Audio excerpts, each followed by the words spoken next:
are from Ozark Family Homestead, and today we are going to be learning how to can applesauce. So I'm going to just show you a step-by-step process. Just keep it really simple. Rebekah and David are in the summer kitchen with me, so they'll be popping in occasionally. So I'm just going to go through applesauce. It's super simple. It's one of the best beginner canning projects for anyone to learn. And by the way, if you do hear a humming noise in the background during this filming, the freeze dryer is going, and that's the sound that you're hearing. So let's get started. So the first thing you want to do when you start water bath canning, which is how I do my applesauce, you want to get your jars heating up in your canner. So I just go ahead and I have my jars cleaned and all picked out with the lids and rings all picked out as well, and those cleaned. You want to make sure everything's nice and clean before you start, because you don't want to have any risk of bacteria and dirt and maybe leftover food or something stuck in there. You just want to make sure your jars are super clean. But you also want to make sure your jars are also flawless, because if there's a slight air bubble or crack in your jar, the jar can rupture during canning, making a mess. You lose the food inside. It's not fun when that happens. So I'm going to show you, for example, here is a good jar. There are no cracks in it. There's no air bubbles. It's clean. It's of a good shape.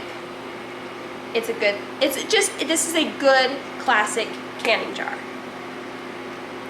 Here's some examples of stuff I'm not going to use for canning. Jars of an odd shape. I'm not going to be using these for canning.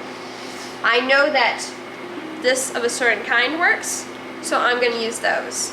These, I'm not sure, so I'm not going to go for it. If they say canning jars on the box that you get them from, use those. I'm not positive on these, so I'm not going to use them. You also have to look for jars with air pockets in them. For example, here's some little air pockets inside this jar. That is air trapped within the glass. So that's not going to have a strong, what's the word I'm looking for? It's not going to have as firm as a foundation of the glass. The glass will be weakened in that spot. You can have air bubbles as little as that you're looking for, or you could have air bubbles of this size. Definitely don't can with anything of that size. You really don't want that. Other things to be looking for inside your jars are seams that shouldn't be there, seams or cracks. So right here you see I've got a seam on the jar, but right here I've got an odd seam or a crack. I can slightly feel it. It's not sharp, so I'm going to assume that's a seam, but I can't use this because it's going to be weakened in that spot. There aren't the two seams. I have this odd thing right there that I'm not going to use. So I can't use that. So I have my 8 perfect, flawless canning jars here. And now I have my lids and rings pulled aside, and you also have to really analyze those and make sure that they are perfect. Here's a perfect ring, flawless, shiny, no dents. Here's a perfect lid. There's nothing in the seal. There's no rest on it. Imperfect would be rings with rust in them or dents. You don't want to use those. Or lids that are stained. Lids with rust. Or lids which the seal has been damaged. You would not want to use those. So I'm going to now fill my jars up with water and my canner up with water and get this simmering on the stove so that my jars are warm when I put my filling, my applesauce, inside. So I'm just gonna fill up my jars. Just regular old cold water is fine. I have them filled pretty close to the brim. Now I'm gonna go through each and every jar, filling it up and returning it to the canner. After I get all my jars filled up, then I will fill the canner itself. So I have my canner filled. I have the water about to where the rings would sit on the jars. I don't need to fill it up to covering just yet, because after I get the filling in my jars, the water will be plenty over the lids. So I'm going to move this over to the stove.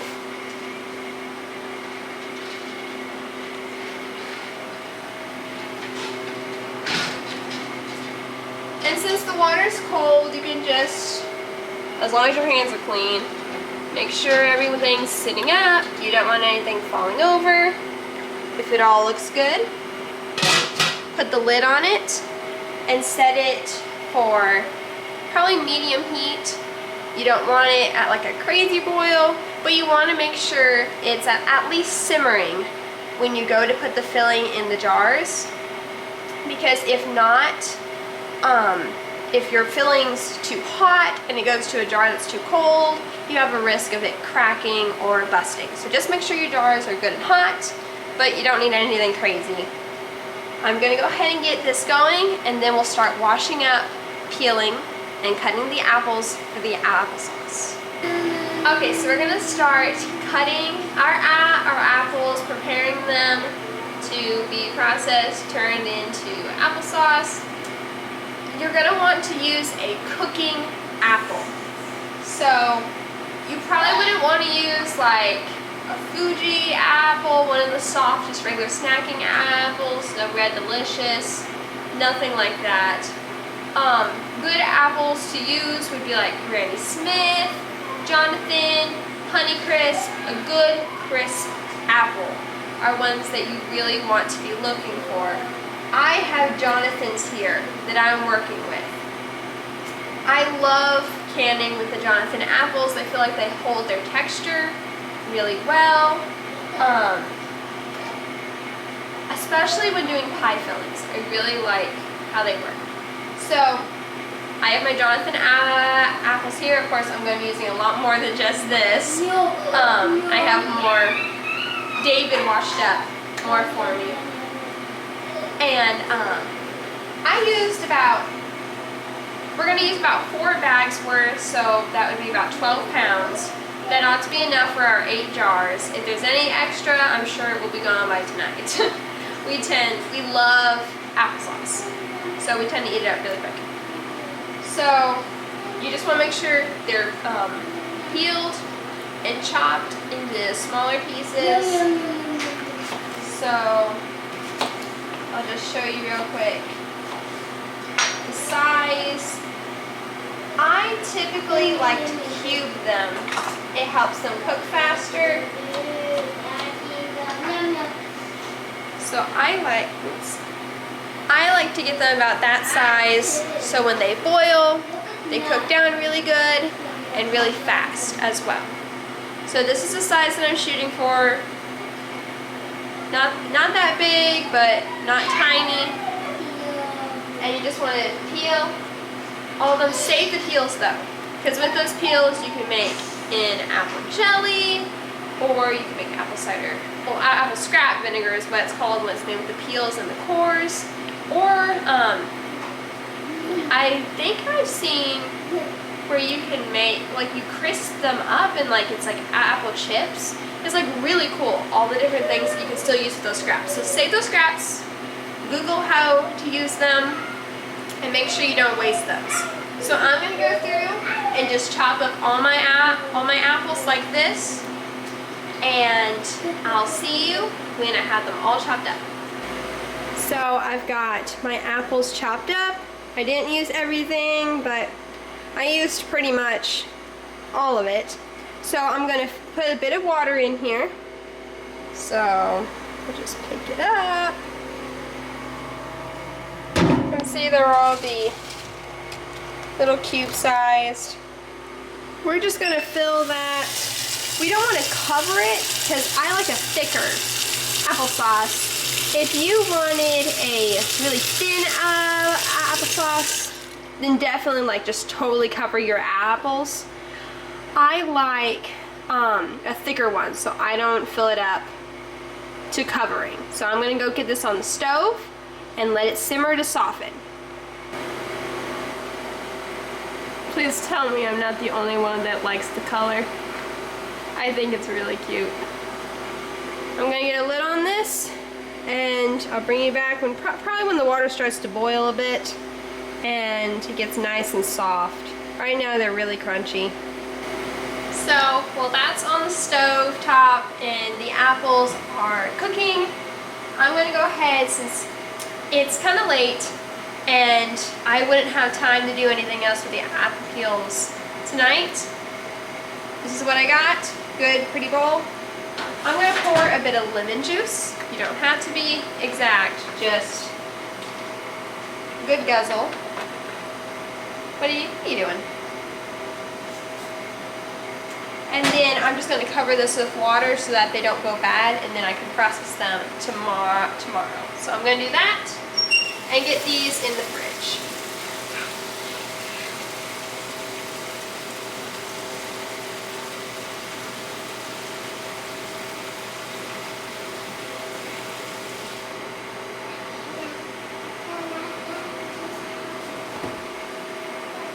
Let's see.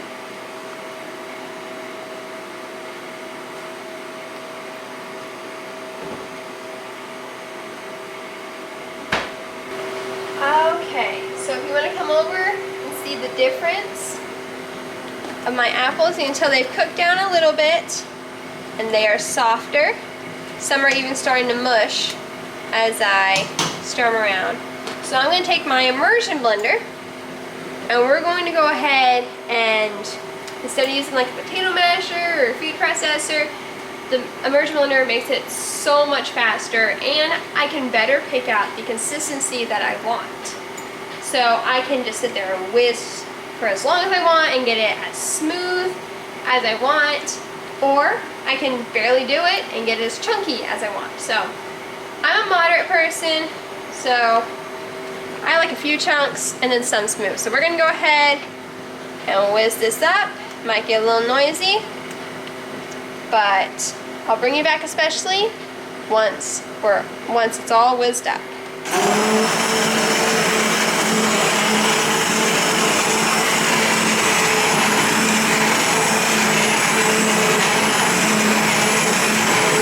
So I've got it whizzed up to how I like it. If you want to come in and see, I like it with David. You really need to get the stove. I like it where it's got smooth parts and then chunky parts. Chunky parts are right towards the top, so it looks very chunky, but it's a lot smoother than what it is. This is the point where you'd be adding your sugar, lemon juice, and whatever spices you like to put in it. So if you don't like any spices, like cinnamon, nutmeg, allspice, ginger, I don't know if you heard that, but that was thunder.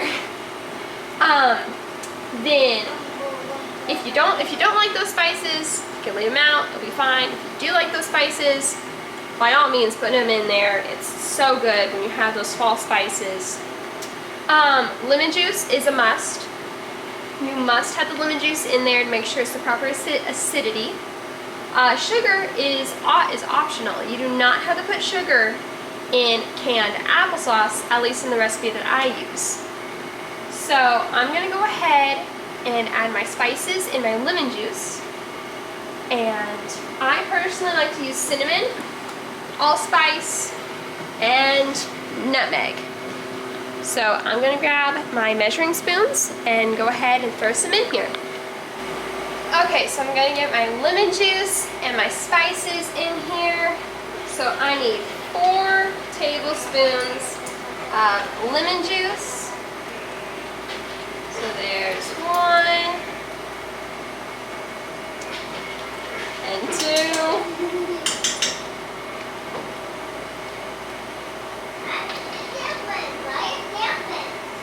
and 3 and 4. So, done.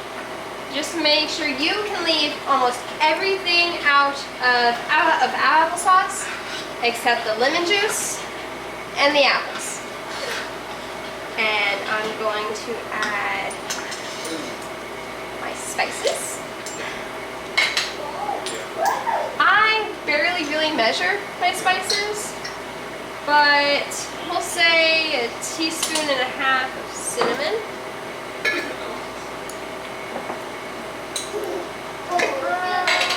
Let's see. We'll do the same with allspice.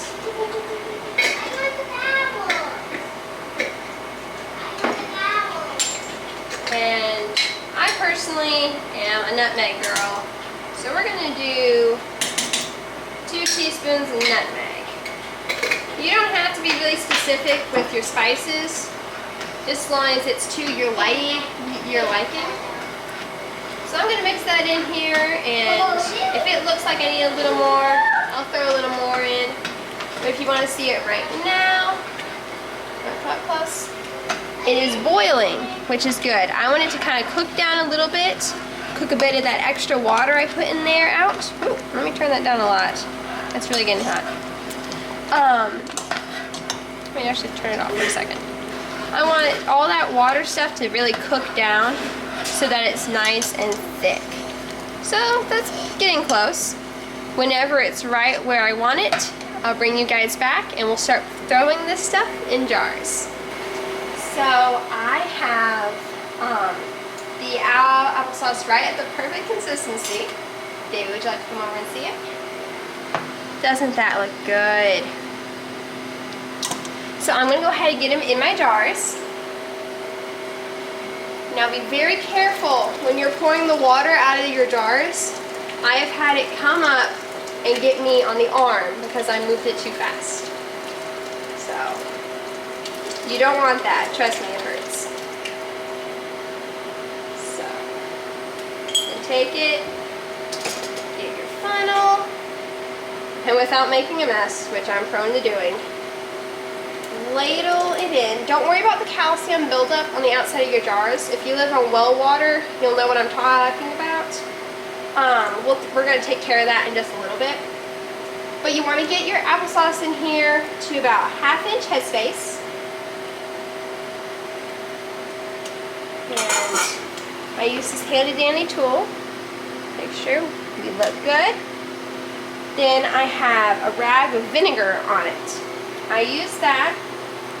Now wipe the rim down to make sure there's nothing stuck on there that might hinder the sealing of the lid. Put my lid on there. Put my ring on there. Just fingertip tight. You don't want to go crazy. And it's pretty hot, so you can't really do it too tight anyway. And I'm going to get that in the canner. I'm just going to go through and repeat the process with all of the jars. And when I'm done, I'll bring you back. Last jar. So I'm just going to pull it out. Get the water out without burning myself.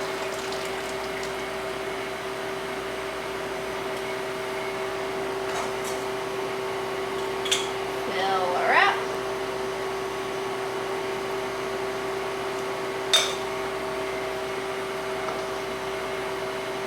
I'll definitely have some leftover applesauce.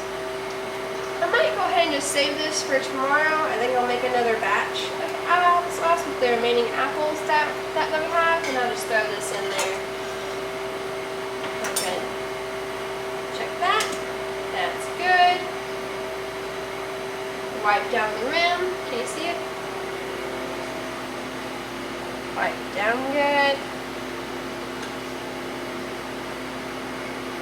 Put on the lid and the ring, fingertip tight, and put back in the canner. Now, here's the part to help you with the calcium buildup. If you're like us on well water, pour vinegar in there. I'm going to grab that.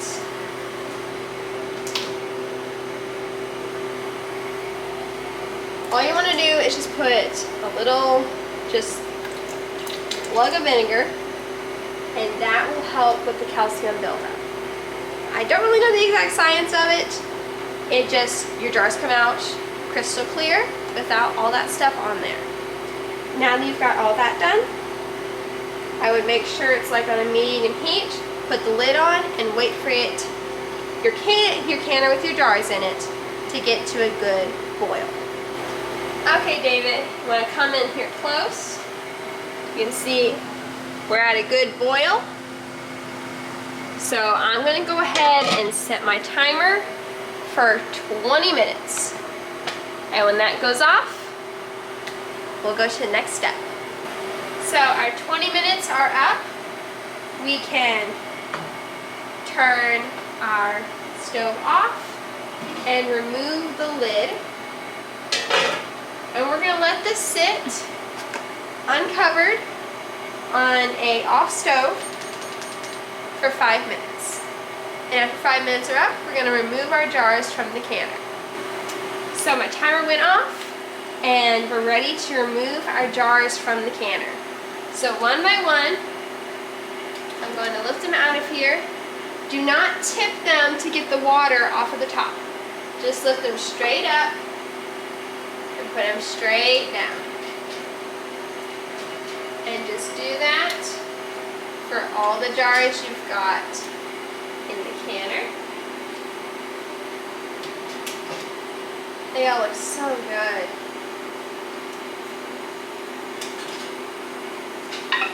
Whoop! Did you hear that? I think there was 3 of them at the same time. You'll start hearing popping, and that means that your jars are sealing. It's not anything cracking or busting. That's a good sign. You want to hear popping. So I've got all the jars pulled out, and we'll probably start hearing a lot of pops.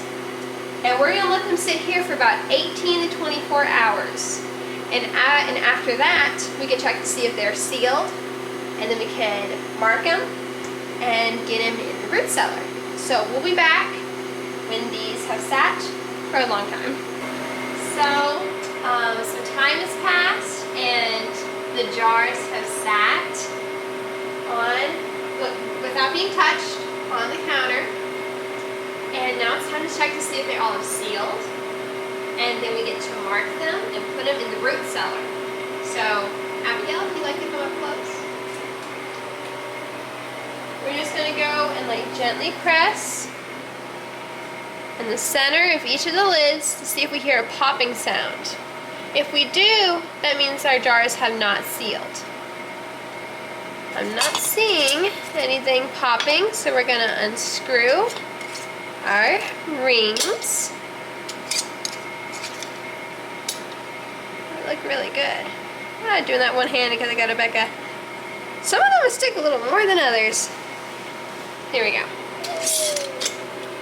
Just gonna unscrew those. It's okay if you go to unscrew it and it's like super, super loose. As long as your stuff is sealed, you're gonna be fine. So then, another trick that you can do to make sure they're sealed is gently pick them up by the lid. Pick them up just like maybe 2 inches or so off of the counter. And if the lid does not come off, you know it's got a good strong seal on there. So I'm going to do that to all my jars here. And so far, they're all looking very good. So yeah, I'm going to say they're all sealed and they're all good. So what you want to do now is go ahead and mark them. You can do on the jar, on the lid, with a Sharpie, just to be like, hey, this is what this is. So like 6 months from now, you're like, is this pear or is this apple or what on earth is that? So you're able to tell what's what and the date. Because if you're like me, you might forget, is this from this batch or that batch? So that you know to use up your oldest stuff first and all that. So that's it. It's a really, really simple canning project. It's probably the easiest project that I can think of. Great for beginners. And who doesn't love applesauce? I mean, I'm sure there's some. But everyone in my family loves applesauce, and they love this recipe. I got my recipe from the Ball Complete Book of Home Preserving. This book is in our Amazon store, which the link will be in the description box below. So make sure to check that out. And you guys, if you're scared about canning, if it intimidates you, if you're like, you're gonna blow everything up, you're not. Start out with applesauce. So simple, so easy. Probably my first recipe that I did. Don't be scared of canning. It's really amazing and really beautiful once you're comfortable with it. And I can't imagine not canning. It's so wonderful. So that's all for today's video. If you have any questions, if I missed something or you want some more clarification, just ask down in the comments below. And if you like this video, give it a thumbs up. Share it to your family and friends. It helps our channel grow. And I guess that's all. I guess we'll see you in the next video. Bye, guys. Thanks for watching Ozark Family Homestead.